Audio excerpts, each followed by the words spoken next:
낮 기온은 서울이 11도 등 전국이 8도에서 16도로 오늘보다 1도에서 4도 정도 낮겠고 점차 찬바람이 강하게 불면서 추워지겠습니다. KBS 제1라디오 저녁 종합뉴스 지금까지 아나운서 김윤지, 이상호였습니다.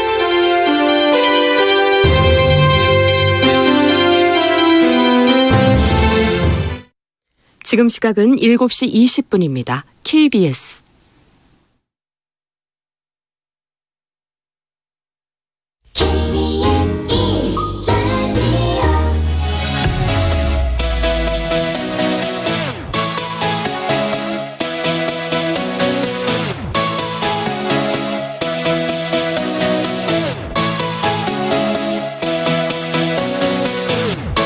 KBS 열린 토론.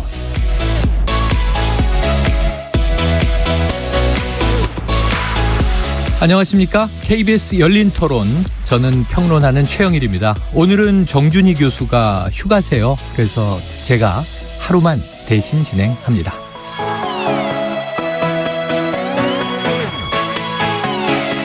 네, KBS 열린 토론. 매주 월요일은요, 정치의 재구성으로 만나는 시간이죠. 이 선거법 개정안과 공수처 설치법 등 이 패스트트랙 법안 처리가 또 미뤄질 전망입니다. 지난주 금요일 본회의가 무산됐고요. 또 문희상 의장이 여야에게 합의의 시간으로 제시한 날짜가 바로 오늘이었는데요. 하지만 오늘 아침 문희상 의장과 여야 3당 교섭단체 원내대표 회동은 무산이 됐고요. 한국당을 뺀 4+1 협의체 논의도 삐걱거리면서 패스트트랙 법안 처리에 빨간불이 켜졌습니다. 자, 한국당은 이 불법적인 4+1 협의체 말고 우리와 논의하자 민주당을 압박하는 형국인데 또 정작 협상 테이블보다는 이 밖에서 대규모 규탄 집회, 장애 집회에 열을 올리는 것 아닌가 이런 평들도 있습니다. 자, 분열과 대립만 심해지는 국회, 과연 개혁이란 이름의 선거법 개정 또 검찰개혁 법안들 처리될 수 있을까요? 점점 더 이 고차 방정식으로 꼬여가면서 지금 필요한 것은 무엇인지 오늘 정치의 재구성에서 전문가들을 모시고 토론해 보겠습니다. KBS 열린 토론은요, 여러분과 함께 만듭니다. 문자로 참여하실 분들은 샵 9730으로 의견 남겨주시고요. 단문은 50원, 장문은 100원에 정보 이용료가 붙습니다. 또 KBS 모바일 콩, 트위터 계정 KBS 오픈을 통해서도 무료로 참여하실 수 있습니다. 청취자 여러분이 KBS 열린 토론의 주인공입니다. 날카로운 의견과 뜨거운 참여 기다리겠습니다. 지금 출발합니다. 살아있습니다. 토론이 살아있습니다. 살아있는 토론, KBS 열린 토론. 토론은 라디오가 진짜입니다. 진짜 토론, KBS 열린 토론. 네, 진짜 토론이라는 이야기가 나오니까 어깨가 확 무거워지네요. 한번 네 분의 논객에게 오늘 기대해 보겠습니다. 협치는 멀고 대립만 남은 여의도 정치. 자, 어떻게 해야 재구성이 될 것인가. 자, 먼저 김민석 전 민주연구원장 나오셨습니다. 어서 오세요. 네, 안녕하십니까? 젊어지셨어요. 아유, 감사합니다. 네. 자, 지난주 결혼 뒤늦게 축하드립니다. 네, 감사합니다. 이상일 전 새누리당 의원 나오셨고요. 안녕하세요. 네, 안녕하세요. 반갑습니다. 네. 자, 한국당 심재철 원내대표의 비서실장이 되셨더라고요. 네, 지난주 목요일 날 졸지에 어떻게 호출을 당했습니다. 네. 지금 작가님이 써주신 원고 그대로 읽어드릴게요. 투쟁의 선봉에 서시는 겁니까? 협상의 선봉에 서시는 겁니까? 투쟁할 땐 투쟁해야 되고 협상할 땐 협상해야 되겠죠. 아, 두 가지 다 하신다. 네, 네, 그렇게 해야 되겠죠. 어쨌든 지금 국회 비판이 많이 나올 텐데 오늘 토론에서도. 그렇죠. 국민들께서 참 우리 국회를 보시면 답답하실 것 같습니다. 네. 네. 들어가신 만큼 좋은 역할 해주시기를 기대해 보고요. 네.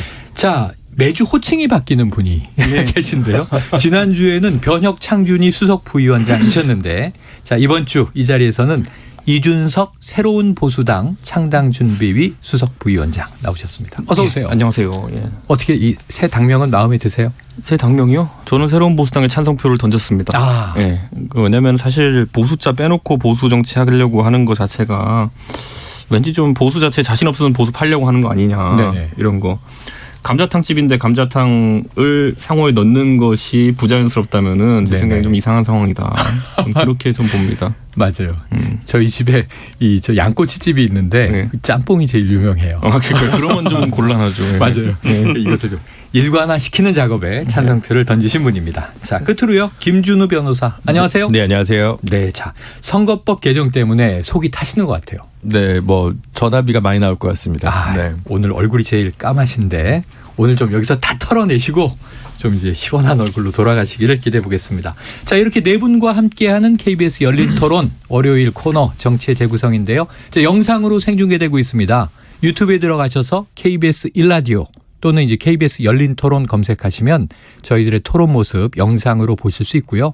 왜 라디오가 진짜 토론이라고 해놓고 영상으로 봐야 하느냐?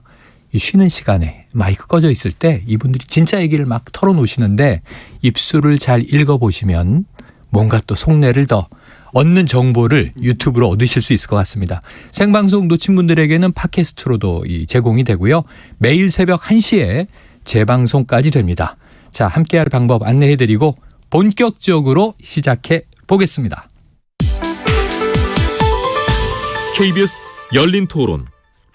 네, 먼저 네 분에게 좀 첫 번째 질문 각각 드리죠. 문희상 이 국회의장도 속이 타죠. 제1야당을 비롯한 모든 정당이 무거운 책임감으로 해법을 찾아야 한다. 제발 상식과 이성을 가지고 협상에 나와주기를 강력히 촉구한다. 과연 이제 합의의 길을 찾을 수 있겠는가 하는 게 이제 오늘 과제의 제일 대미가 되지 않겠습니까? 그럼 먼저 제가 저 왼쪽으로 한번 돌리죠. 이 김인석 의원님 가능할까요?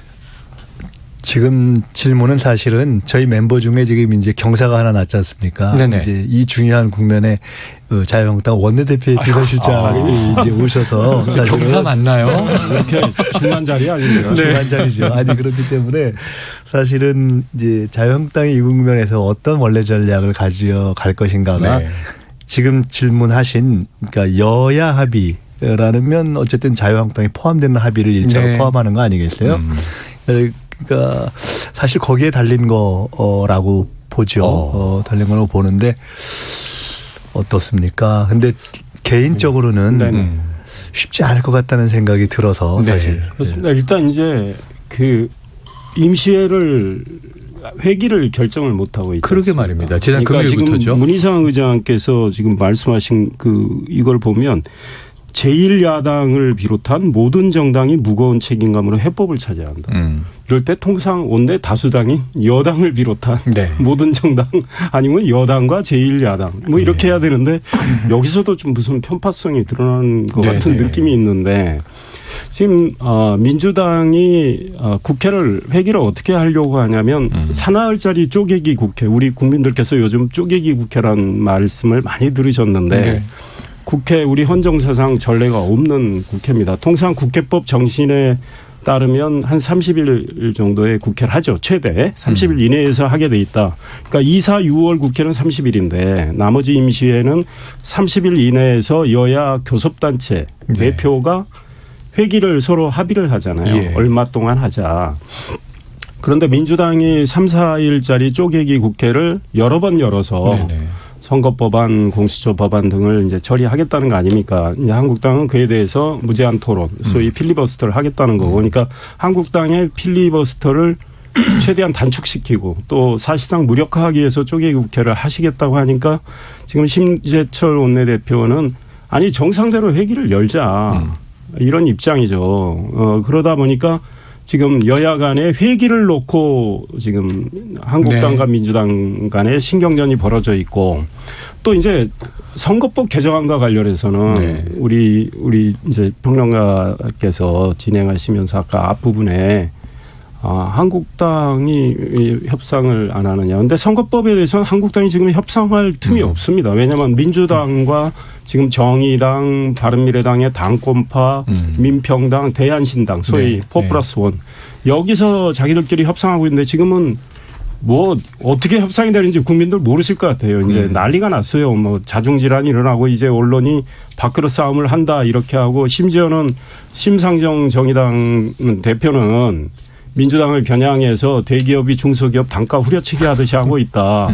그리고 민주당에서는 심상정 대표 등 정의당을 겨냥해서 개혁을 빙자해서 알박기 하고 있다. 뭐 이렇게 감정 싸움까지 해서 자기들끼리 합의가 안 되고 있습니다. 네네네. 합의가 안 되니까 선거법 개정안을 지금 국회 본회의에 올릴 수도 없어요. 그러니까 민주당은 지금 상황에서는 국회 안 열려도 괜찮은 거예요. 네. 그런 상황이 지금 현 상황이다. 우리 애청자들께서는 이런 예. 내용을 좀 알고 계시면 예. 좋겠다. 그렇습니다. 야, 이게 뭐 종합적으로 설명을 해 주셨는데 이게 사실은 합의되기 어렵다는 결론으로 저는 들었습니다. 아까 제가 이렇게 읽었어요. 이 정작 협상 테이블보다는 밖에서 대규모 규탄 집회, 장애 집회에 열을 올리는 모습인데요. 라고 네. 한국당을 그러니까 묘사했죠. 선거법과 관련해서 공수처법과 관련해서는 한국당이 지금 협상 테이블에 들어갈 수가 없는 상황인데다가 공간이 없다. 민주당이 들어오라고 하지도 않습니다. 그런 상황이에요. 그러니까 지금 한국당과 민주당 사이에 협상을 하고 대화를 오가는 건 회기 결정을 어떻게 하느냐 지금 네. 이 수준입니다. 현재. 인정을 해버리셨네요. 저는 권진숙 작가와 김은영 작가가 쓴 멘트라서 네. 제 의견은 아닙니다라고 네. 사과드리려고 그랬는데 아닙니다. 인정을 해버리셔서 넘어가도록 하겠습니다. 그러니까 제가 정의당에 있는 분들과 공교롭게 방송을 제가 매주 많이 하니까 그렇죠. 맞아요. 이분들 알겠습니다. 심경 변화를 몇 주간에 걸쳐서 읽습니다. 그런데 이제 흔한 표현으로 정의당은 이미 그 연동형 비례제 패스트트랙에 올라탄 시점부터 우선 굳이 비유하자면은 로또는 당첨된 거 맞습니다. 그런데 이제 당첨금을 갖고 발행하려고 갔더니 은행에서 너무 많습니다. 절반만 받아가세요. 이러니까 이제 당황스러운 이런 상황이 연출된 건데 예. 문제는 이 정의당도 은행의 약점을 알고 있어요. 지금 이제 조국 수호 전쟁을 거치면서 결국 공수처에 대한 그 여권의 강한 의지를 이제 확인을 했거든요. 그렇기 때문에 그들이 사실 당첨금을 내놓지 않고 못 베길 거다라는 생각에 좀 강한 이제 대립 관계가 형성되고 있는 건데 네. 문제는 최근에 공수처라는 어쨌든 유일무이한 것처럼 보였던 사법개혁안에 대해 가지고 민주당이 약간 대안적 성격의 왜냐하면 공수처가 어떤 식으로는 통과가 어려워지니까 대안적 성격의 한 장을 만든 것이 결국은 이제 그 공수처 통과를 공약으로 전환하고 총선 공약으로 전환하고 왜냐하면 지금 사태에서 보니까 조국 수호 검찰 개혁이 두 가지 구호로 갔는데 이 두 개가 섞여 있을 땐 자기들이 불리한 국면이었는데 네. 조국 장관 물러나고 나니까 검찰 개혁 하나의 구호로는 또 나쁘지 않거든요. 예. 그러니까 그것을 총선 때 살리면서 계속 공수처는 살려가면서 좀 더 길게 끌고 가면서 대신 만약에 당면한 검찰의 칼날이 날아들거나 하면은 추미애 장관 임명을 통해 가지고 상설특검을 활용해 가지고 방어할 수 있다라는 전략이 하나 수립된 것 같아요. 그렇기 때문에 그게 지금 어느 정도 민주당의 전략 변화의 가능성을 가져왔다. 저는 이렇게 보고 그래서 지금 정의당 입장에서는 사실 이 안이 뭐 캡을 씌워서 자신들이 가지는 의석 얼마 정도 잃어버린 정도가 아니라 애초에 민주당의 전략 변화를 좀 감지한 겁니다. 그렇기 때문에 저는 이제 앞으로 이 대립이라는 거는 오히려 4+1을 진행했던 주체들 사이에서 봉합하기 어려운 지경에 이를 것이다. 저는 이렇게 판단하고 사실 그 여권 입장에서는 제가 말씀드리지만은 두 가지를 목표로 패스트트랙에서 원래 선거법 개정을 시도했던 것이 올 초에 본인들의 지지율이 높고 자유한국당이 좀 헤매고 있고 야권이 범야권이 보수야권이 헤매고 있을 때 선거법을 이렇게 바꾸면은 지역구에서 우리도 과반을 하고 네. 정의당도 교섭단체를 만들 수 있을 정도의 의석을 만드는 것. 이게 사실 베스트입니다. 범여권 입장에서는. 그런데 지금 어떤 지지율 추이나 아니면 조국 사태를 겪으면서 바뀐 게 뭐냐면은 이 선거법 들어가면은 민주당도 단독 과반이 안 되고 정의당도 교섭단체에 미달하는 의석수를 가져갈 가능성이 높아졌어요. 이렇게 되면 사실상 국회에서 그렇게 하는 것보다 더 유리한 게 뭐냐면 민주당이 단독 과반하는 게 더 유리하거든요. 그러니까 저는 어느 정도 저는 오히려 이걸 뭐 나쁘게 보는 게 아니라 네. 민주당 입장에서 이해관계가 바뀌어버렸다. 그러니까 저는 뭐 자연스러운 흐름이다. 어찌 보면. 자연스럽고 이것을 전환시킨 데 있어가지고 서서 이제 명분 만들기에 들어간 것이 네. 제 생각에 심상정 대표가 굉장히 화났을 부분은 뭐냐면은 석패율제 같은 요소들을 심상정 당선되기 위한 선거법이다로 이제 민주당 쪽 인사들이 치환해서 공격하는 모습을 보면서 아 이거는 단순히 그냥 어떤 명분론을 얘기하는 게 아니라 인신공격성이다라고 느꼈을 거예요. 신상정 대표가 직접 뭐 그걸 언급하기도 했죠. 그렇죠. 네. 저는 그래서 굉장히 이거는 감정이골이 깊을 것이고 민주당은 이미 마음 정했다. 아까 말했던 것처럼 우리가 단독 과반하고 말지. 예. 이런 생각일 겁니다. 자, 이제 뭐 조금씩 이제 좁혀지고 있어요. 정밀 타격으로 들어갔는데 이 4+1 지금 이제 그 안에서도 민주당과 정의당의 관계로 지금 목소리가 너무 유명해서 제가 소개를 안 드리고 쭉 이야기를 하셨는데 바로 아까 이제 또 칭호가 바뀌신 네. 바로 이준석 새로운 보수당 수석 부위원장이셨고요. 자, 그럼 이제 저 김준우 변호사님. 근데 저는 이준석 수석 부위원장님의 의견에 그냥 수석 떼죠 뭐. 부위원장. 수부라고 끼워부르죠. 보통 불러야 되잖아요. 네. 보통 이렇게 수부. 이 정도로 제가 동의가 안 되는 적은 잘 없어가지고 그림을 너무 많이 그리신 것 같아요. 네네. 너무 많이 그리신 것 같아서 맞다니까. 판이 완전히 끝나고 그 시프트가 이루어진 상황이라고 저는 일단 생각하지 않습니다. 네. 전제는 일단 한국당은 이 테이블에서 추가 협상을 안 하기로 한 내적 합의를 본 것 같아요. 그게 합의인 것 같고 1번 4+1이 완전히 깨졌다고 보기는 어렵습니다. 다만 4+1이 내일부터 또 한답니다. 네네네. 그래서 깨지지 않고요. 그래서 깰 자신이 없어요. 아무도 이거를 깰 수 있는 용기 있는 혹은 만용 있는 정치 세력은 저는 없을 거라고 개인적으로 생각을 하고 아니 객관적으로 또 상황이 그럴 거라고 생각합니다.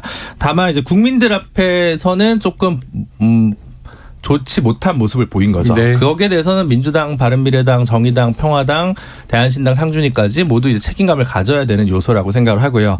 그래서 제가 생각하기에는 250대 50 그거는 이제 과반수의 안정적인 과반을 획득하기 위해 불가피한 제가 생각하기에는 원칙 있는 타협이라고 저는 거기까지는 용인해 줄 수 있는데 그다음부터 그 뒤에 부수적으로 붙는 지금 쟁점이 되고 있는 사안들 뭐 봉쇄 저항을 올릴 것인가 말 것인가라든가 뭐 석패율과 관련된 비중의 문제 내지는 폐지의 문제 그리고 연동형 캡 30석이냐 25석이냐 이거 가지고 얘기하는 거는 당리당략에 가깝다. 근데 그 합의를 재빨리 금요일까지 끝내고 오늘 임시회에서 물론 오늘 임시회를 하려고 했었어도 본회의를 하려고 했었어도 이제 굉장히 많은 또 국민들께서 그걸 저지하러 국회 앞에 나오셨기 때문에 아마 힘들었겠지만 어쨌든 그 부분은 좀 국민들 앞에 뭐 사과할 필요가 있을 거라고 저는 생각을 합니다. 기본적으로. 그 대목은 이제 이따가 조금 깊이 있게 다뤄보기로 하고요. 네. 이제 거기서 앞에 이제 쭉 말씀하셨기 다시 때문에 이제 김민석 의원으로 돌아왔네요. 한두 가지만 좀 짚자면은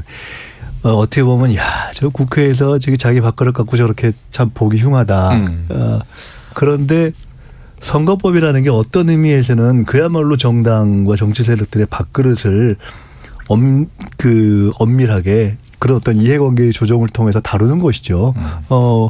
국회라고 해서 어떻게 보면 또는 정당이라고 해서 자기들의 어떤 이익의 문제를 이렇게 치열하게 협상하지 말라라고 하기는 어려운 거죠. 그거는 자기들의 지지를 정당에 반영하는 문제도 있기 때문에. 근데 그렇기 때문에 또한 선거법은 통상적으로 여야 합의를 통해서 해온 것 아닙니까? 이제 아까 민주당의 경우에 전략이 바뀌었다 이렇게 말씀하셨는데 저는 그것보다는 전략이라기보다는 민주당이 한편으로는 집권당으로서 한편으로는 또 여야가 지금 복잡하게 이렇게 얽혀 있는 가운데 있어서 어떤 중심을 잡아야 되는 입장에서의 그 어떤 입장이라는 것이 저는 있다. 입장은 첫째는 사실은 어쨌든 여야 합의를 이루는 것을 우선 해야 되잖아요. 노력을 하지 말라고 하는 건 사실은 그게 틀린 말이죠. 두 번째로는 여야 합의가 그러니까 정 안 되면 더구나 자유한국당이 협상 방식으로 그 연동제를 만들어가는 과정에 참여할 생각이 없으면 포프라우선으로 할 수밖에 없는 거죠. 방법이 없는 거죠. 그리고 그러면서도 그 실현 가능성을 높여가는 것. 이런 입장에 설 수밖에 없고 내용적으로 들어가면 거기서 또한 봐야 될 어떤 국민의 요구가 있지 않습니까? 가령 지금은 조금 쟁점에서 멀어졌지만 숫자 문제 같은 경우 사실은 연동제를 요구하는 진보 진영에서 계속 숫자를 늘리자라고 했지만 그건 국민의 눈 때문에 사실 안 된다는 입장을 취해왔던 거 아닙니까? 300석에서 못 늘렸고. 그렇지만 연동형을 어떻게든 도입을 일단 물꼬를 트자하는 입장을 유지했던 것이고 그런데 지금 물론 석패율에 대해서 이거를 너무 정략적으로 이렇게 접근하는 거 아니냐라고 말씀하셨지만 실제로 석패율에 대해서는 또 국민의 눈에서 볼 때 야 이건 좀 원칙적으로 받기 어려운 것이 아니냐 하는 그런 일종의 커트라인들이 몇 개 있지 않습니까? 그런 커트라인을 고려할 수밖에 없는 입장이 있다라는 말씀은 드리고 싶고요. 다만 저는 그렇기 때문에 이 과정에서 한편으로는 자유한국당을 보고 한편으로서는 4+1에 참여한 각 그 정파를 보면서 최대한도로 할 수만 있다면 이렇게 이해관계를 맞춰서 마지막까지 이거를 맞춰내려는 노력을 하는 것이 불가피한 측면이 있다. 당연히 민주당 자체 이해관계도 있지만 그러나 그 측면이 있다는 말씀을 드리고 싶고 이게 지금 어느 한쪽도 최종적으로 지금 그 끝난 국면이라고 보기 저는 어렵다고 봅니다. 이게 워낙 복잡한 문제이기 때문에 이게 치열한 어떤 이해관계의 조정 과정이 아름답지는 않지만 어찌 보면 불가피한 지금 의회 정치의 과정이라는 가장 어떻게 보면 보기 흉한 이슈를 가지고 하고 있지만 사실은 그런 사안이라는 점을 이해할 필요가 있다라는 생각이 일단 듭니다. 뭐 집권 여당의 입장은 매우 복잡하다까지 듣고 지금 한 이 바퀴를 돌았는데 이제 이래요. 이게 지피지기잖아요. 우리가 손자병법 얘기가. 근데 상대의 마음을 읽고 분석하기 위한 노력들을 상당히 하시는 것 같은데 이제 각자의 또 책임 있는 얘기도 좀 듣고 싶으실 겁니다. 우리 청취자들은. 그래서 마침 이제 이 심재철 원내대표의 신임, 그 뭐라 그래야 됩니까? 브레인이라 그래야 됩니까? 오른팔이라 그래야 됩니까? 심부름 행동대장? 심부름하는 메시지를 담다니까 장자방 뭐 이상한 장자라고 봐야지. 메시지 담당이 아니고 같은데. 비서실 총괄하는데 지금 뭐 어떻게 메시지 이거를 수능 정도. 근데 지금 이런 거죠. 왜냐하면 지금 4+1 우리가 4+1 이런 또 표현, 뭐 표현이 어쨌든 이게 쉽게 말씀드리면 그냥 5대1 구도잖아요. 5대1 구도 협의체라고 불렀으니까 한국당만 지금 다른 쪽 선 바깥쪽에 있는 양상이라 심재철 신임 원내대표가 되고는 약간 좀 나경원 전 원내대표 때와는 다른 국면으로 전환될 것으로 기대는 있었고 그런 얘기도 하셨는데 물꼬가 지금 아직 안 돼 트이진 있죠. 않았어요. 그러니까 심재철 원내대표가 이제 예산안이 처리되기 전에 선출이 되셨단 말이죠. 그래서 12월 9일입니다. 맞습니다. 제 기억에. 예산안 처리를 위해서 민주당을 비롯해서 교섭단체 간 협상을 시작한다. 그 합의문에 그래 돼 있어요. 네네. 협상을 맞아요. 시작한다. 그 다음 날 10일 예산안을 처리하고 둘째 필리버스터 다른 각종 법안에 대한 무제한 토론 신청을 걸어놓은 것과 관련해서는 한국당 의원총회 동의를 거쳐서 철회한다 이렇게 돼 있어요. 그래서 한국당 의총에서 예산안을 그럼 합의를 하면 필리버스터를 철회하자 이렇게 된 거죠. 이제 조건이 하나 더. 그러니까 예산안 합의를 보다 명확히 한 거죠. 1번 항에 예산안 논의 시작해서 처리한다면 합의의 뜻이 들어가 있는 건데 그런데 이제 예산안 다음 날 예산안 처리 관련해서 문희상 의장님 뭐 비판도 많이 받았고 뭐 한국당에서 결국 아들 공천 이야기한 거 아닙니까? 네. 문희상 의장님의 그 지역구에 지금 아들이 상임 부위원장으로 있고 아들이 또 총선 출마 이야기까지 했는 상황에서 결국은 의장이 취임할 때 첫째, 둘째, 셋째도 협치다 하셨고 본인은 의회 민주주의자다 이렇게 강조하셨는데 그날의 모습은 완전히 민주당 손을 들어주는 그런 편파적 운영을 하면서 예산안 순서도 바꿨지 않습니까? 예산 부수법안 먼저 처리해야 되는데 뒤에 있던 예산안을 앞으로 올려서 그거 먼저 처리하고 땅땅땅 하고 지금 예산 부수법안은 아직 계류돼 있어요. 네. 그러니까 거기서 통과된 예산안의 상당 액수는 지금 법적 근거가 없는 상태로 예산안이 처리돼 버린 상황. 그래서 이에 대해서 사과도 요구를 했고 이러고 있는 상황인데 문희상 의장이 또 임시회를 여는 상황에서 민주당의 쪼개기 국회를 그대로 또 허용을 해서 총대를 매려고 하시는 이 상황이기 때문에 이제 한국당이 회기 결정과 관련해서 이건 무제한 토론을 해야 되겠다. 회기 결정 안건.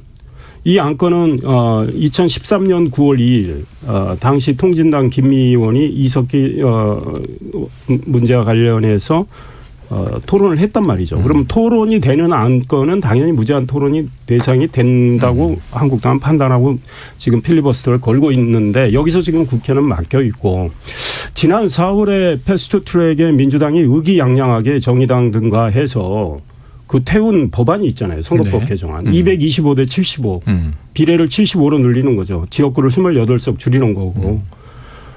그때 어떤 이야기 했습니까? 이게 정치개혁이고 선거개혁이다. 대표성, 비례성 충분히 반영하는 아니다. 이렇게 이야기했습니다. 그런데 이제 와서 4+1에서 어떻게 되고 있습니까? 250대 50으로 일단은 그거는 비례를 50으로 한 거는 이제 확정이 된 것 네. 같아요. 그러면 겨우 지역구를 3석 이제 네. 늘리고 3석 줄이고 비례를 예. 3석 늘리는 이 상황에서 그러면은 본인들이 주장했던 대표성 비례성은 확 줄어들었는데 네. 그 안에서 이제 그러면 어떻게 나눠 먹느냐 가지고 소위 우리 국민들께서는 캡이라고 하면 잘 모르실 것 네. 같아요. 그 50석 중에 연동형이 적용되는 건 30석으로 또는 25석으로 오늘은 35석도 나오고 이렇게 하니 국민들이 던진 표가 어떻게 계산되는지 모릅니다. 현행도를 한다면 비례 50석이면 한국당이 예컨대 30% 정당 득표를 했다. 그럼 비례해서 15석 가져가는 게 우리 국민들 누구나 계산할 수 있는데 지금 계산이 안 돼요.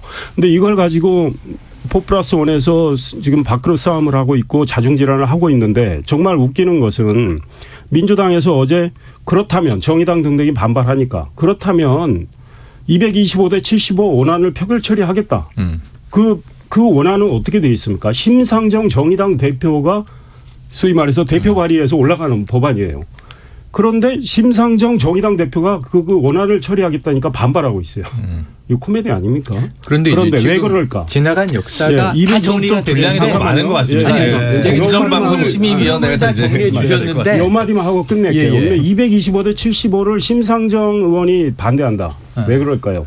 부결될 것 같으니까. 지금 민주당 내에서 네네. 또 4+1 내에서 이렇게 밖으로 싸움 하다 예, 보니까 그러니까 이런 이 문제가 의원님, 생긴 이 의원님 겁니다. 그건 알겠는데 네. 자 질문을 다시 한번 말씀드리면 그 평론을 저 평론가잖아요. 그 정리를 해드릴 수 있는데 지금 심재철 원내대표와 함께 호흡을 맞추고 계시니까 지금 이 시점에서 정리해 주신 지금 이 상황에서 한국당의 입장은 뭐냐고요? 그러니까 제가 이미 모두에 제일 먼저 말씀드렸어요. 잠깐만요. 예, 이렇게 지금 하면 어때요? 잠깐만. 잠깐 길게 얘기해 한국당 주셨으니까 입장은 먼저 잠깐만요. 아니, 임시회는 아니, 제가 30일 말씀하시는데 하자. 도움을 네. 드리려고. 그러니까 선거법 네. 협상에 대해서는 4+1에서 알아서 해라. 우리는 연동형 안 된다. 이 입장이 분명한 거죠. 네. 저는 그랬다 우리 김 변호사님 하시죠. 네. 아니 저는 그 이제 이거 지금 진짜 뭐 진실에 좀 다가가서 네, 진실에 그 다가가서. 과도한 명분과 이제 네네. 허수아비 공격을 다 빼고 나면 네. 한국당이 왜 지금 치열하게 별로 반대하지 않냐면 250대 50으로 합의가 될 것 같으니까 치열하지 않은 거예요. 그러면은 네, 225대 유사하다. 75라고 아니 제 차례니까 제가 좀 네네. 얘기하겠습니다. 225대 75였으면 민주당, 한국당 여러 의원들이 자기 지역구가 굉장히 변화가 많기 때문에 굉장히 이제 그 안걸붙고 하고 막 뭐 이렇게 저항이. 네 그럴 수 있는 상황이었는데 오히려 250대 50으로 정리한다고 하니까 네. 몇 개 되지 않거든요. 선거구가 바뀌는 게 그러니까 일단 각자 자기 지역구에 좀 이제 천착할 수 있게 된 그런 미묘한 상황이 하나 있다라는 생각. 세석은 사라질 수 있으되. 네, 세석이 네. 사라지는데 네. 뭐 그거는 항상 동일하지 않았습니다. 그 의석수는 항상 변동이 매 그 인구 분포라든가. 총선 때문에 예. 총선 때마다 있었기 때문에 뭐 그거는 이제 매년 있었던 정도의 수준이지 뭐 네. 이번에라고 특별하게 달라지는 건 않고요. 비례대표 결국은 이제 어떻게 배분하느냐에 따라서잖아요. 사실 뭐 80년대에는 총선 1당이 전국구 비례의 절반을 가져가도록 설계가 돼 있었어요. 네. 그런 네. 시절도 네. 있었습니다. 그러니까 그것도 이제 항상 바뀌어 왔던 맞아요. 그런 것이다라는 걸 이제 일단 짚고 그래서 지금 남아 있는 건 한국당은 말하자면 민주당이 사실 처음에 스텝이 꼬였죠. 민주당이 왜 스텝이 꼬였냐면 한국당을 끝까지 설득해야 된다고 생각을 한다는 명분으로 연동형 소위 얘기하는 연동형 의역을 25석과 병립형을 25석으로 하는 네. 소위 캡이라고 지금 풀리우는 이제 25를 내놓으면서 네. 한 얘기는 이제 한국당까지 합의하려면 이 정도 수준 돼야 된다 이런 얘기를 했는데 한국당이 나 안 해라고 해버리니까 갑자기 민주당에 살짝 본심이 들킨 지점이 좀 있죠. 말하자면 스타일이 좀 구겨진 겁니다. 민주당 입장에서는. 그래서 제가 생각하기에는 어쨌든 그 연동형 캡과 관련된 부분을 얘기한 건 비개혁이다. 개혁에 반하는 것이다라고 이제 분명히 생각이 들고요. 그다음에 요즘 아까 이상해 의원께서 더 짚어주신 석패율 제도와 관련해서는 두 가지가 있는 거예요. 석패율 제도는 개혁적일 수도 있고 반개혁적일 수도 있는데 석패율 제도만 가지고 원포인트 선거법 개정안이 국회 2017년에 발의됐습니다. 대표 발의는 민주당 윤관석 의원이고요. 공동 발의자는 박주민, 김혜영, 박광원 3명의 최고위원을 포함해서 이제 12명의 의원이 된 안입니다. 그러니까 민주당이 이제 와가지고 그걸 가지고 뭐 개혁이다라고 얘기하는 건 사실은 이제 언어도단이고 민주당이 이제 걱정하는 건 오히려 석패율 제도 때문에 정의당이나 이런 당에서 너무 많은 출마를 해서 경합 지역에서의 불이익은 있지 않을까라는 위험에 대한 고민이 있다는 게 솔직한 속내죠. 그러니까 지금 석패율석을 몇 석으로 할 거냐는 각 당이 몇 석을 가져가느냐의 차이가 다 달라지진 않거든요. 누가 그 의석을 차지하는 국회의원 배지를 다느냐의 문제지 각 당이 가져가는 의석은 똑같기 때문에 그래서 지금 어쨌든 제가 아까 모든 4+1이 반성해야 된다고 얘기를 했던 것은 이 캡 문제와 석패율 몇 석에 돼 있는 문제 부분은 개혁 비개혁의 문제라기보다는 그 내에서의 분쟁은 맞다. 이익 분쟁은 맞다. 이익 분쟁은 불가피하고 거기에 대해서 전부 부정할 수는 네. 없지만 이건 속전속결로 논의를 끝내야 국민들 앞에 별 낯이 있을 것이다. 이런 입장입니다. 자, 제가 오늘 처음 진행을 하고 처음이자 마지막이 될 가능성이 높잖아요. 오늘 좀 막 하고 가면 되잖아요. 그런데 깜짝 놀란 게 시간이 되게 빨리 가네요. 야, 한 2바퀴 돌았는데 시간이 막 절반이 갔습니다. 그래서 다음 주제로 관련은 되지만 빨리빨리 넘어가 보겠습니다. 오늘 좀 국민들이 놀랐을 것으로 생각되는 게 국회 난입 사태예요. 이 보수단체 집회가 있었는데 국회로 난입을 해서 오늘 상당히 시끄러운 소동이 좀 벌어졌고 오늘 네 분 중에 이제 국회에서 온 분은 그럼 이 의원님만 계신 거죠? 우리 아까. 이준석 최고도 이준석이죠. 수석 부위원장도 네. 같이 국회에 있다 나오셨구나. 방송 때문에.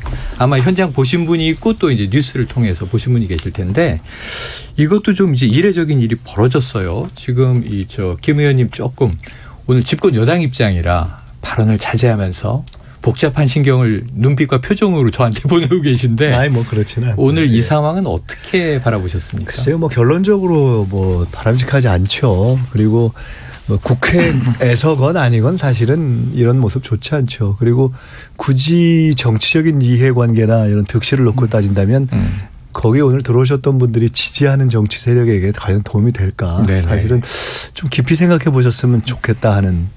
이미 우리 국민 수준이 네. 그걸 넘어버렸잖아요. 그렇죠. 네, 근데 어떤 행동이라든가 거기서 나오는 발언 이런 것들이 지금 우리가 지금 바라고 있는 수준에 너무 뒤떨어진 것이어서 일단 좀 저는 사실 좀 안타깝다는 생각이 그러니까 나쁘다 네. 바람직하지 않다라는 건 뭐 기본적인 어떤 판단의 문제이고 사실은 좀 안타깝다라는 생각이 좀 듭니다. 네.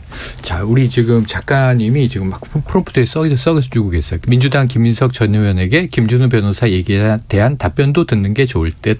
왜냐하면 아까 민주당이 살짝 속내를 지금 보인 것 아니냐 하는 이제 비판이 있었는데 사실 그 전에 김 의원님이 얘기하실 때 그 이해관계라는 게 치졸해 보일 수 있지만 밥그릇 싸움으로 보일 수 있지만 거기에 대해서도 사실 선거법에서는 엄중한 것이다 하는 얘기를 해 주신 것으로 가름하고 저희 다음 이슈로 넘어간 걸로 정리하겠습니다. 뭐 큰 불만 없으시죠? 네, 뭐 하려면 한두 말씀 더 할 수 있는데 지금 네. 굳이 안 하고 넘어가도 될 것 같습니다. 마지막에 한번 또 정리해 네, 주세요. 네. 네. 불만은 작가님이 있으실 건데 그냥 쭉쭉 가겠습니다. 자, 그럼 이제 오늘 국회 사태로 넘어와서 현장을 목격하신 우리 이준석 수석 부위원장 어떻게 보셨어요? 국회라는 곳이 대의민주주의의 전당이라는 생각을 했을 때 저희 당인 다선 의원들하고 얘기해 보면은 뭐 밥 먹다 그냥 캐주얼하게 이야기해 보면은 바뀌어가는 문화들이 있다라고 이제 이야기를 하셨어요. 그런데 그 중에서 본인들이 대의민주주의를 한 데 있어서 굉장히 부담스러운 행동 중에 몇몇이 뭐냐면은 요즘은 상임위원장 앞에 가면은 그 법안과 관계된 이해관계자분들이 사실상 각 당의 의원들이 초대하는 형식으로 와가지고 카메라 들고 진을 치고 입장을 꾸준히 요구한다.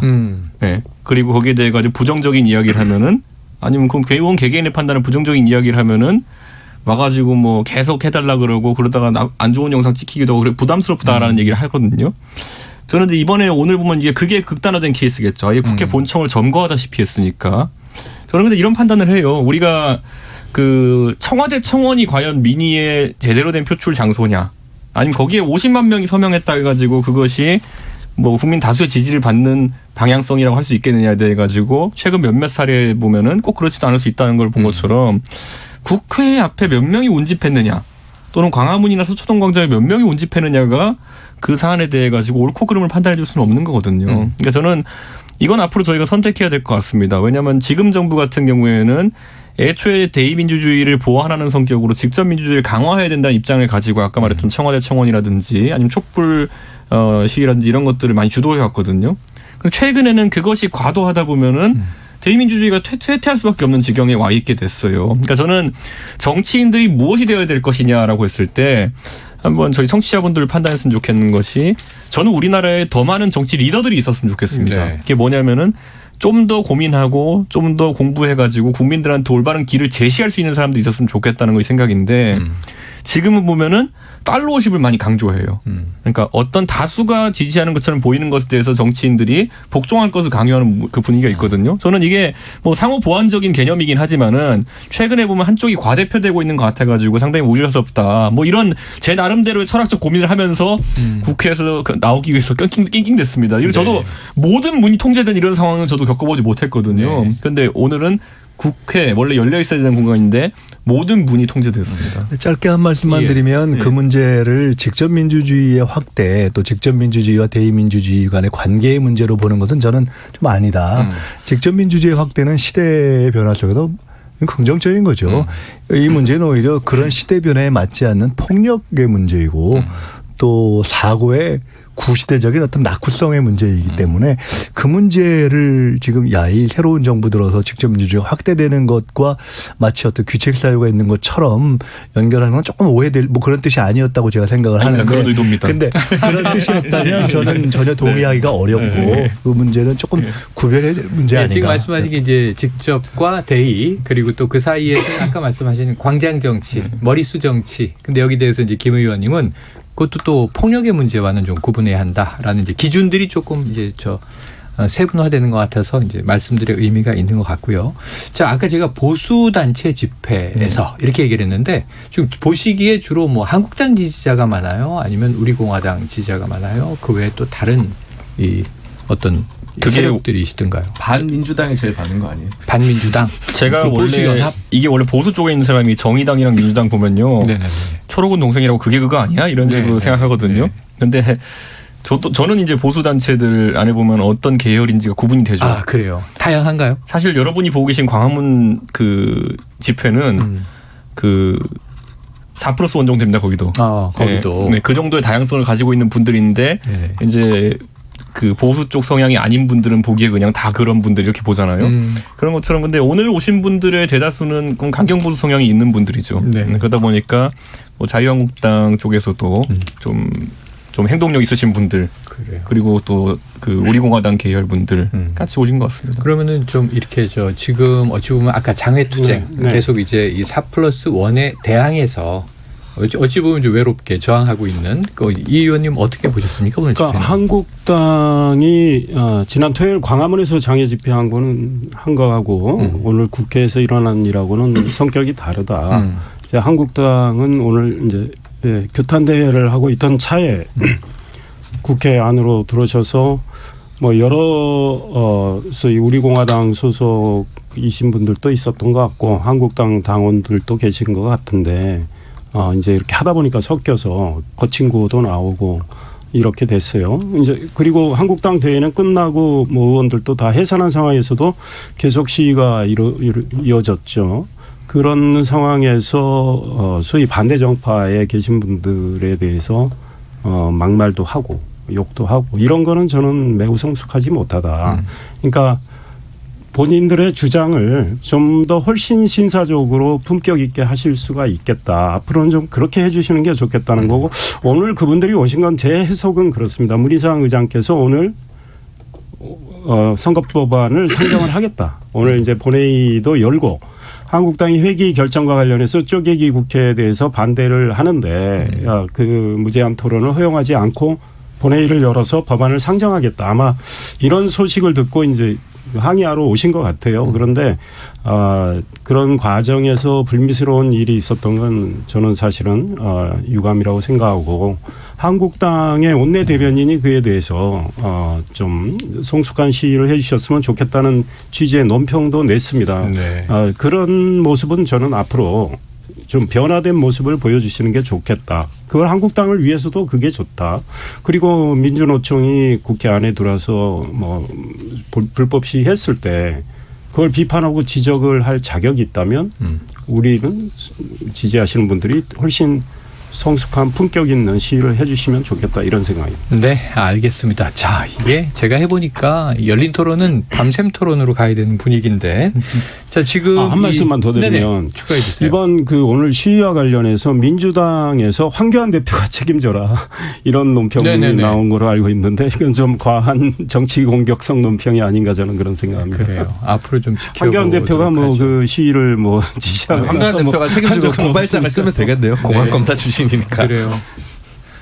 자, 그러면은 지금 이제 뭐 여러 가지 이제 현안들을 다뤄주시는 과정에서 지금 이제 우리가 다뤄야 되는 문제들이 이제 선거법 개정안 어떤 방향으로 가는가. 근데 아까 다 녹여서 얘기를 해 주셨어요. 그 다음에 4+1 협의체와 한국당이 그럼 어떻게 이제 첫 질문이 합의될 것인가 아닌가. 근데 뭐 다 일단 부정적이고 집권 여당 입장에서는 최선은 다 해보지만 그 다음에 이제 대안들이 있어야 되는 것 아닌가. 아까 이제 최선은 한국당이 포함된 합의.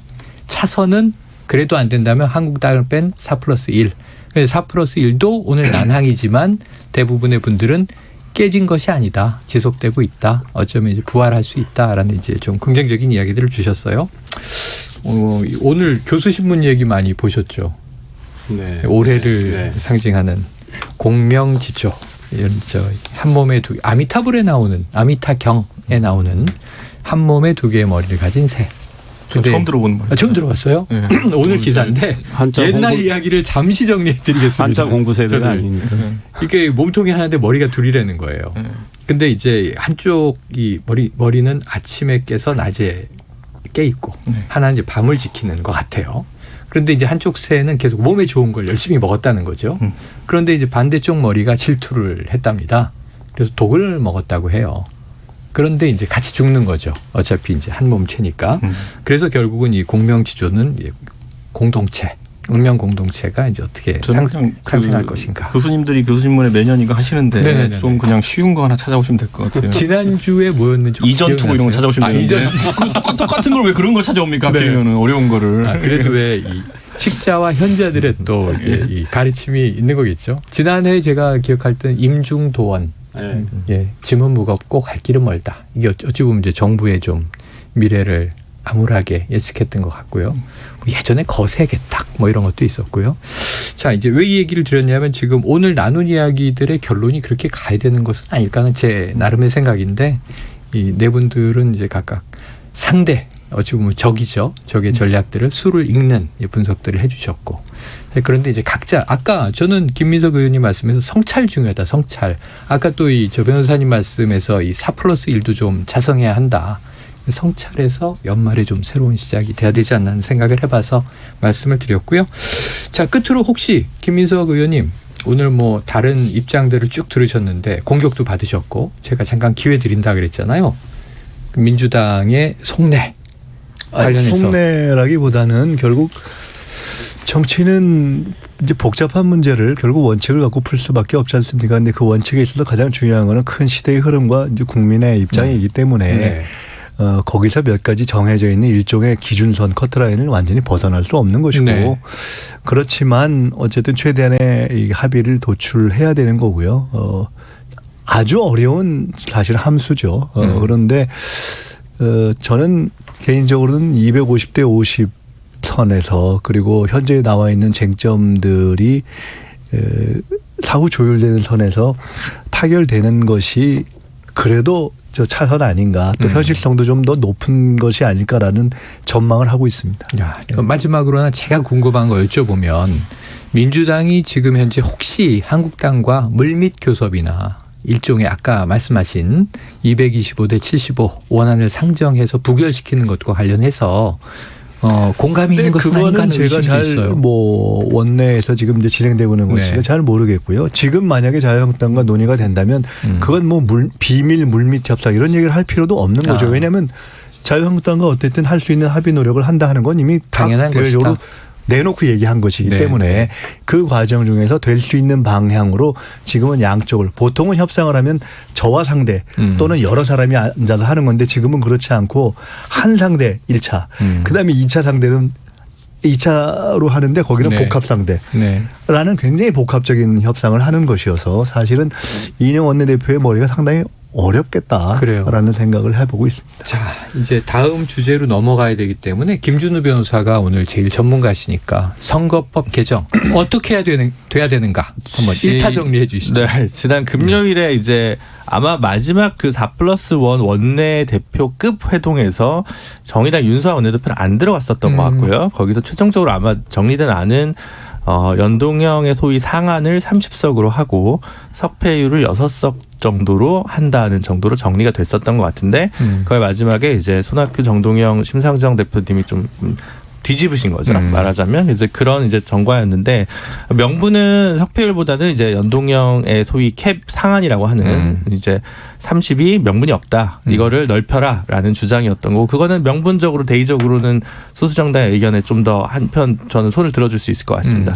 다만 이제 민주당에서 어쨌든 강력하게 반대를 했고 그런 상황에서 어제 오늘 뭐 그 소수 정당에서 그러면 21대 총선에서는 30석을 한도로 하고 연동형 캡을 인정하되 22대 때는 이제 좀 풀자라는 제안했기 때문에 이제 어느 정도 정치적 타협의 가능성이 좀 열릴 수 있지 않을까라는 생각이 들고요. 그리고 아까 말씀드렸듯이 석패율제 같은 경우도 뭐 그 의석을 마지막에 아마 정의당 쪽인가요? 주말에 이제 요구했던 건 9석 정도 원래 지금 패스트트랙 원안은 12석입니다. 그래서 8, 9석 정도로 좀 하자. 아마 이제 그런 계산인 것 같아요. 비례대표가 75석이었던 게 원안이었는데 비례대표가 50석이 됐으니 한 3분의 2 정도 하면 8석 정도 됩니다. 12석에서 8석 정도로. 뭐 그 정도 선에서 이제 아마 혹은 9석 정도로 이제 이야기를 좀 해봤던 것 같은데 그게 좀 대화가 중단되었는데 뭐 6석이든 8석이든 사실 저는 뭐 큰 관계는 없고 준연동형이라는 비가역적 개혁이 좀 당도했으면 좋겠다라는 바람이 제일 크다.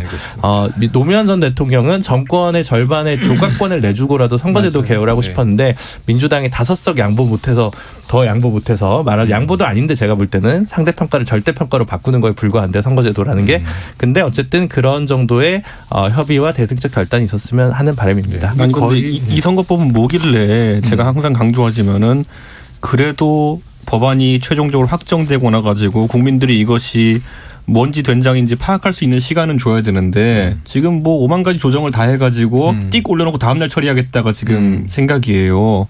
그러니까 국민들한테 꼭 찍어 먹어봐라 강요하는 이건 뭡니까? 뭐가 나왔으면 우선 이게 뭔지 파악을 할 수 있는 시간을 줘야 되는데 우선 선거에 적용하고 보고 아니면 치우죠 뭐 이런 식의 그런 방법으로 선거법을 개정한다는 것이 4월부터 1년의 패스트트랙 과정이 얼마나 뭐라 해야 될까요? 진짜 바늘허리에 실매는 방식으로 왔는지를 너무 급박하다. 이제 보여주는 거 아닌가 싶습니다. 저는 지금이라 늦었지만은 수기 기간 거쳐야 된다. 계속 그렇게 봅니다. 수기 기간이 필요하다. 자, 이해가 되고요. 끝으로 관련해서 아까 이제 이 김 의원님은 이제 딱히 확인할 수는 없다. 하지만 그것이 뭐 무슨 물밑 접촉이 나쁜 것도 아니다. 지금 한국당과 교섭해야 한다 그랬는데 마침 오늘 이제 이 원내대표 비서실장 자격이 되셔서 물밑 접촉 없습니까? 보시기에 어때요? 예, 단독거리를 하나 주시죠. 제가 알기로는 원내대표 간에 뭐 전화 통화도 없는 것 같습니다. 없는 것 같다. 그다음에 이제 한국당 입장은 이미 말씀드린 대로 연동형 반대 분명하거든요. 그리고 원내 수석끼리 무슨 협상을 하는 것이 아니고 뭐 이렇게 대화는 물밑에서 하고 있는데 그거는 협상이라고 하긴 그렇고 그냥 접촉인 거죠. 그래서 한국당 입장은 연동형 안 된다는 건 분명하고 지금 아까 캡을 씌워서 한시적으로만 한다.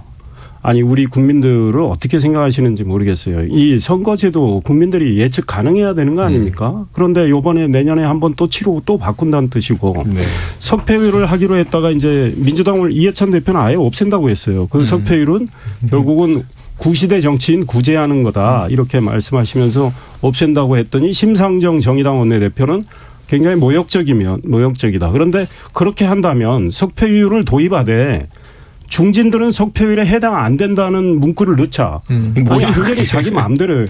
왜냐? 그러면 사실 우리 그 헌법상 평등의 원칙에 어긋나는 거 아닙니까? 우리 네, 정확히 좀 얘기하면 패스트트랙 법안에 누더기를 만들고 석패율제는 의무가 아니라 몇 석 범위 내에서 각 당에서 정할 수 있다라는 재량이 돼 있는 조항으로 돼 있습니다. 현재 패스트트랙 원안이. 그래서 패스트트랙이 의무가 아니기 때문에 각 당에서 적합지 않다고 생각하면 채택하지 않아도 됩니다. 마지막 한 말씀만 더 드리면 호남 의석 살리려고 그리고 그거는 굳이 만약에 하면 헌법의 문제는 아니죠. 선거구 획정 기준 있잖아요. 획정 기준을 지금은 이미 선거법에 다 나와 있습니다. 네네. 선거일 15개월 전 인구로. 그런데 이 선거일 전 3년 인구 평균에서 호남 의석을 지금 최대한 살리겠다는.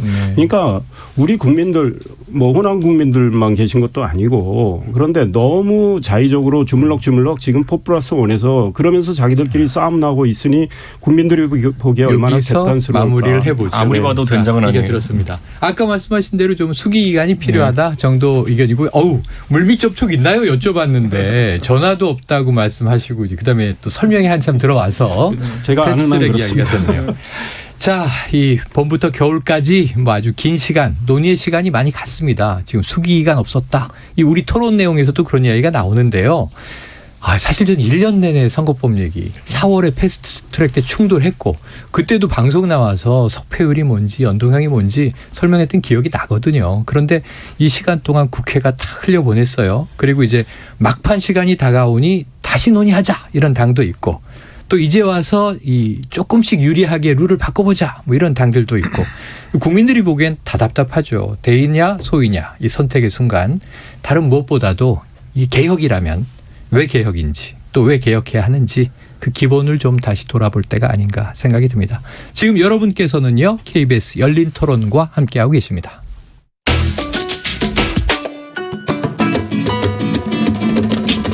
묻는다, 듣는다, 통한다. KBS 열린 토론. 듣고 계신 청취자 여러분 감사드립니다. 들으면서 답답한 부분은 없으신가요? 궁금한 점은요? 그렇다면 함께 토론에 참여하시죠. 유료 문자 샵 9730을 이용하시면 됩니다. 단문은 50원, 장문은 100원의 정보 이용료가 있습니다. 스마트폰 어플리케이션 KBS 모바일 콩을 통해서도 무료로 참여하실 수 있습니다. KBS 열린 토론은 언제나 열려 있습니다. 듣고 계신 KBS 열린 토론은 매일 밤 1시에 재방송됩니다. 네, 자, 이 토론 진행되는 동안 보내주신 청취자분들의 의견 굉장히 많을 것 같은데요. 이 청취자분들은 얼마나 또 토론 들으면서 여러 가지 생각으로 답답하셨을까요? 한번 그 의견들을 생생하게 들어보겠습니다. 자, 정의진 문자캐스터 나와주세요. 네, 안녕하십니까. 문자캐스터 정의진입니다. 청취자 여러분이 보내주신 의견 소개해드리겠습니다. 먼저 문자로 7450님, 최영일 평론가님 반갑습니다. 답답한 현실에 속 시원한 토론 진행 부탁합니다. 유튜브로 이창섭님, 4+1은 당연히 합의돼야 하는 게 맞습니다. 장기적으로 연정이 되는 정치 구조가 된다면 국민들이야 더 나은 거 아니겠어요? 적어도 지금과 같은 극심한 대립만 하는 정치는 안 보게 될 겁니다. 문자로 6169님, 한국당은 결사 반대라고 하는데 반대 이유를 설명해 주세요. 제발 당을 위한 반대보다 국민을 위한 반대를 바랍니다. 5964님, 자유한국당에 꼭 한번 묻고 싶습니다. 검찰개혁, 공수처 설치는 어찌 반대하시는지요? 온 국민이 바라는 건데요. 이번 기회에 반드시 선거법 개정에서 제1야당이 반대를 위한 반대만 하는 이 지겨운 정치를 끝내야 합니다. 2209님, 각자 자기 밥줄이 중요하고 편법 쓰는데 합의가 되겠어요? 콩 아이디 K7603으로 시작하는 분, 요즘 보면 민주당과 정의당이 진보인가 의문입니다. 자유한국당 해체하고 민주당과 정의당이 보수당하고 녹색당이 진보당 합시다. 민주당과 정의당이 싸움하는 틈에 적폐들이 날뛰고 있습니다. 콩으로 커피조아님, 국민들도 알 수 없는 복잡한 선거제도 원하지 않습니다. 합의 없이 꼼수로 법안을 통과시킨다면 국민들이 심판할 것입니다. 2927님, 당이 많아지면 국회가 싸움이 더 많을 것 같아요. 전부 만족할 민주주의가 될지 의문입니다. 1350님, 문희상 국회의장께서 민주당 편에 섰다는 표현은 동의할 수 없습니다. 국가와 국민을 위해서 총대를 매셨다는 표현이 옳을 듯합니다. 유튜브로 정도령님, 의원 총수를 330명으로 늘리고 일 못하는 의원들 소환제합시다 라고 보내주셨습니다.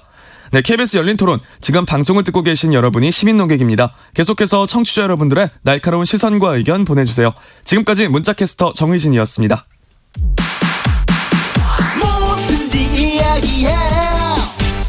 날 이해시키려고 해봐. 서로의 대화가 하나 되길 기대해. KBS 열린 토론. 네, 김준우 변호사, 또 이준석 새로운 보수당 창당준비위원회 수석 부위원장. 길다. 호칭 길다. 네. 또 이 김민석 전 이 민주연구원장, 그리고 이상일 전 새누리당 의원이신데 오늘 새로운 호칭을 하나 저희가 확인을 했죠. 바로 지금 현재 이 자유한국당 심재철 원내대표 비서실장을 맡으셨습니다. 자, 네 분 함께 하고 있고요. 이 시간 영상은 생중계되고 있습니다. KBS 모바일 콩 보이는 라디오로 보실 수 있고요. 유튜브에 들어가셔서 KBS 1라디오 또는 KBS 열린 토론 검색하시면 지금 바로 저희들이 토론하는 모습을 영상으로 보고 또 들으실 수 있습니다. 네, 자, 이번에 이제 두 번째 이슈로 넘어가 볼 거예요. 사실은 시간상으로 보면 두 번째 이슈가 약간 특별부록처럼 붙어 있는 시간이 아닌가 싶은데, 이게 한반도의 현재와 미래를 생각하면 이것 또한 더 중차대한 문제가 아닌가. 지금 선거구 이야기할 때 치열하게 얘기해 주셨는데, 이 두 번째 이슈도 얼만큼 열과성을 다하시는지 제가 지켜보겠습니다. 물론 청취자 여러분이 평가를 하시겠죠. 자, 북한이 연일 중대한 시험을 했다. 이렇게 이제 전했습니다. 스티브 비건 이 국무부 대북 특별 대표. 사실 지금 국무부 부장관 내정자기도 하잖아요. 네. 폼페이오 다음 국무부 2인자가 된 상황인데, 자, 방한한 상태에서 오늘 오전엔 문재인 대통령 예방이 있었고요. 제가 놀란 건 요 속보예요. 북한에 있는 카운터파트와 직접 만날 것을 제안한다. 자, 북한이 응답할 것인가?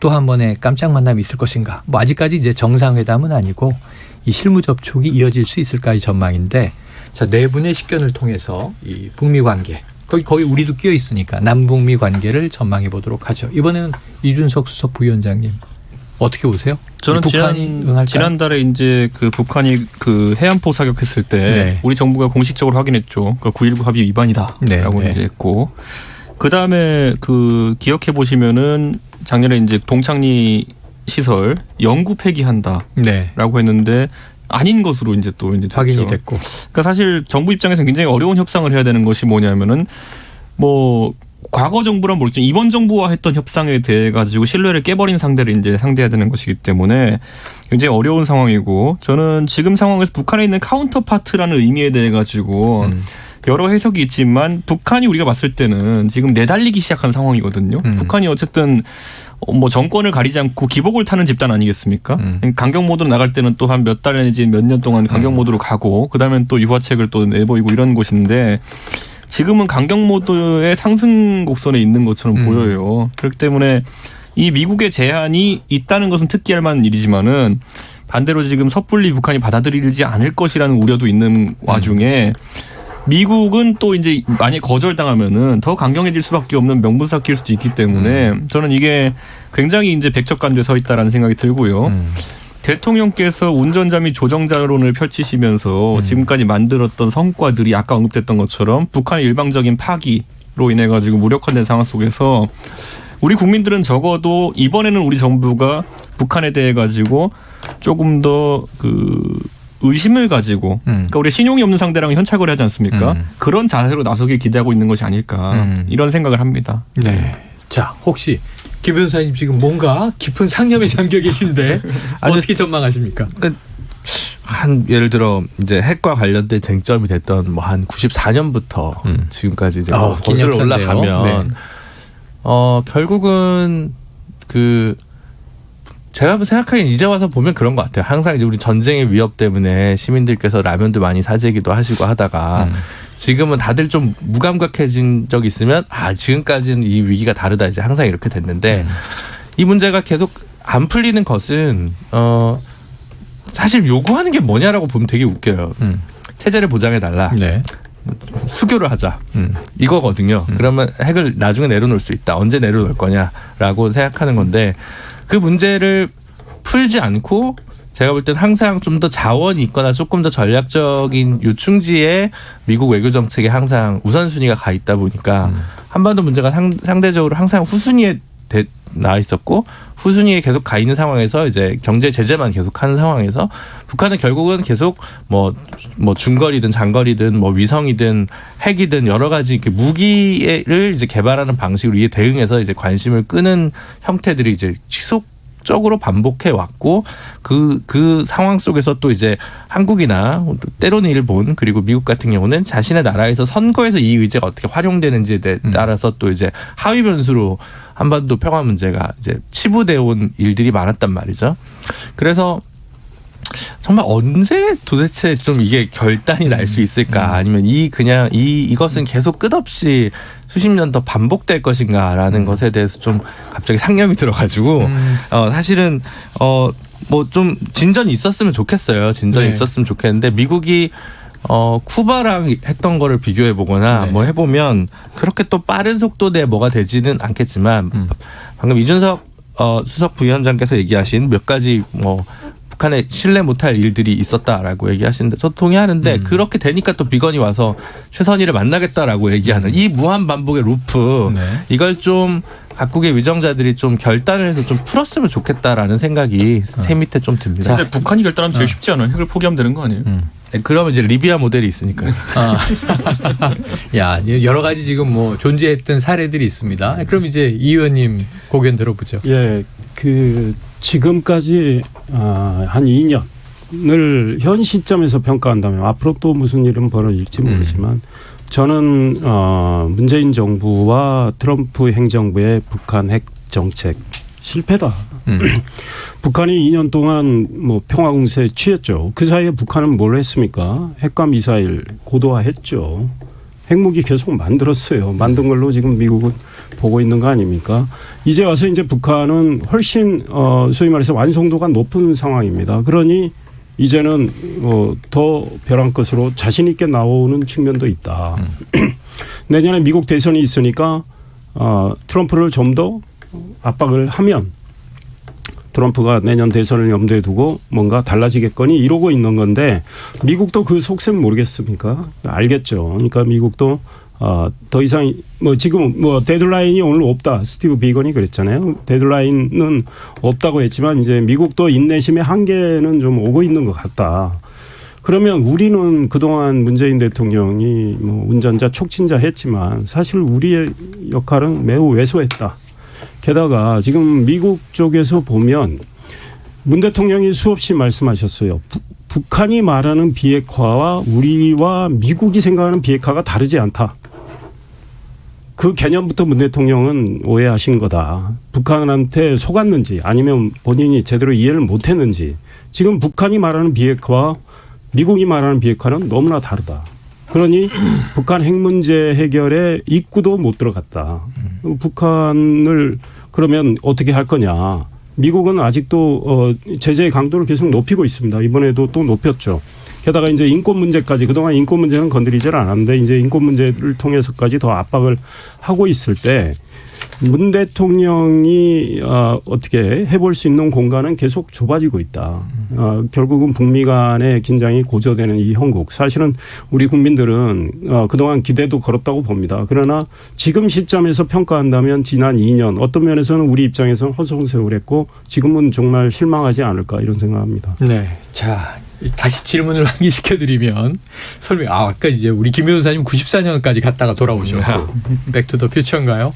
그리고 이제 쭉 이제 여러 가지 얘기를 해주셨고 주로 이제 또 이 정부의 이 북한에 대한 대북 정책 기조에 대한 비판도 해주셨는데 질문이 이거예요. 비건이 오늘 이 카운터파트와 만나고자 한다.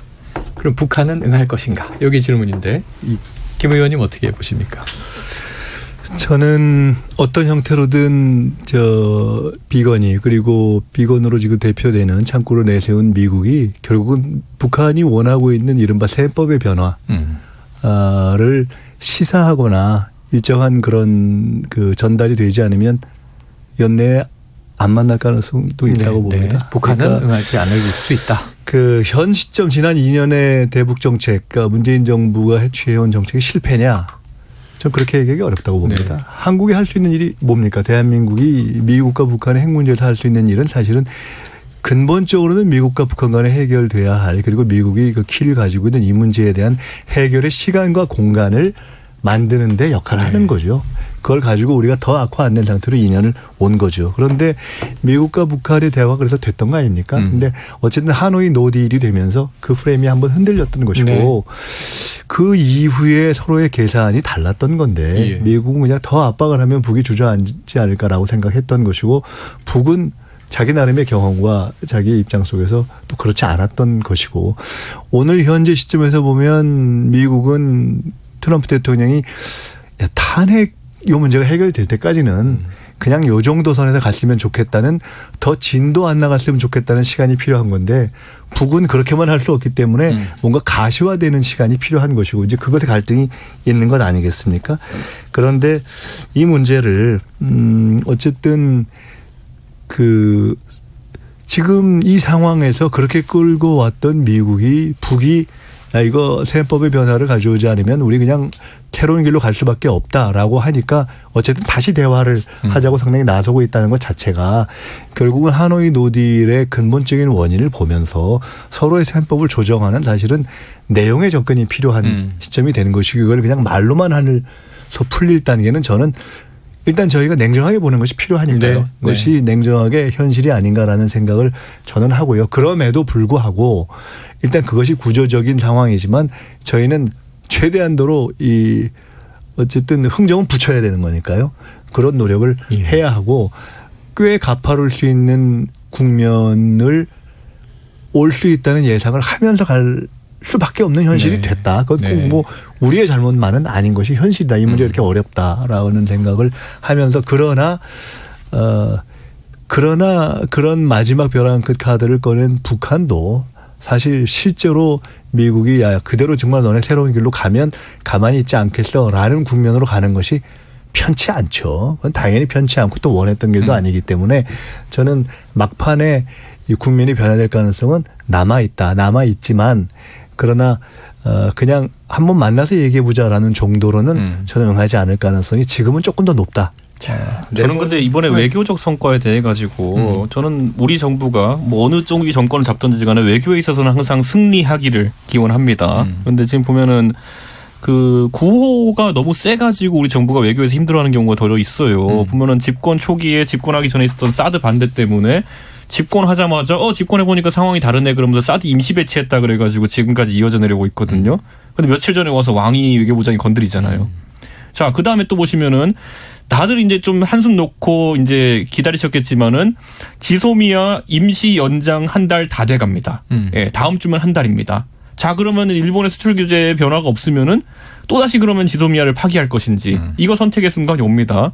그리고 아까 말했던 김민석 원장님이 하신 말씀, 우리가 사실 북미 관계에서 가운데 살 수 있는 일이 뭐가 있겠습니까? 현실 분석으로 옳은 것이라 저는 이렇게 보는데 그전에는 운전자론이었어요. 네. 그러니까 저는 이런 괴리가 지금 굉장히 우리 정부의 입장들을 잡는 데 어려움을 주고 있다 이런 생각을 하고, 저는 모르겠습니다. 이번에 정부가 이번에 한 발 빠지는 선택을 하는 것으로 좀 보입니다. 어느 정도. 북한과 미국의 어쨌든 그 협상 자체에 대해 가지고 크게 언급을 하지 않고 있는 상황이거든요. 저는 이 입장 전환에 대해 가지고는 뭐 기대하고 지켜보겠습니다만은 외교적 난맥들이 너무 쌓여가고 있는 것들, 당장 지소미아 어떻게 할 건지 전 일주일 뒤에 이거 의제로 또 올라올 것이다 이렇게 봅니다. 이거 올라오겠죠. 왜냐하면 이제 23일, 24일 한중일 정상회담이 중국에서 청두에서 있죠. 근데 시진핑 주석이 아니고 리커창 총리가 오니까 아마 북경으로 먼저 가든지 이제 뭐 저 한중 정상회담도 있을 것 같은데 그 연말에 한번 아마 이 자리에서 다루게 될 것 같고요.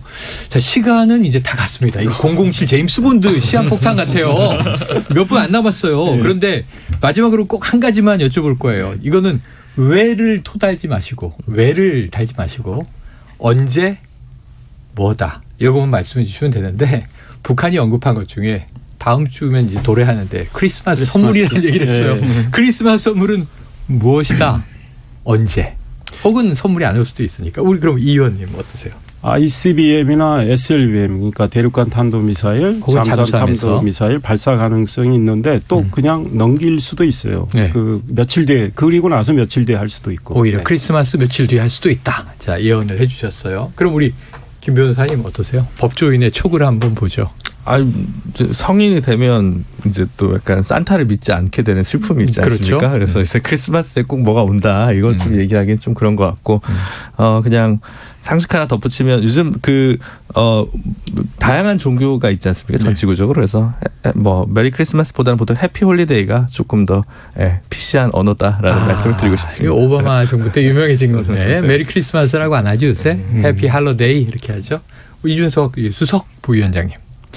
저는 왠지 우리 국민들의 엔터테인먼트를 위해 가지고 산타 복장하고 또 백마 타고 삼지연을 달리지 않을까. 뭐 그런 거. 빨간 코트에 백마를 탈 것이다. 그리고 거기를 삼지연을 달리면서 또 뒤에 김여정 따라오고 이런 게 우리 그 방송 자료 화면으로 등장하지 않을까.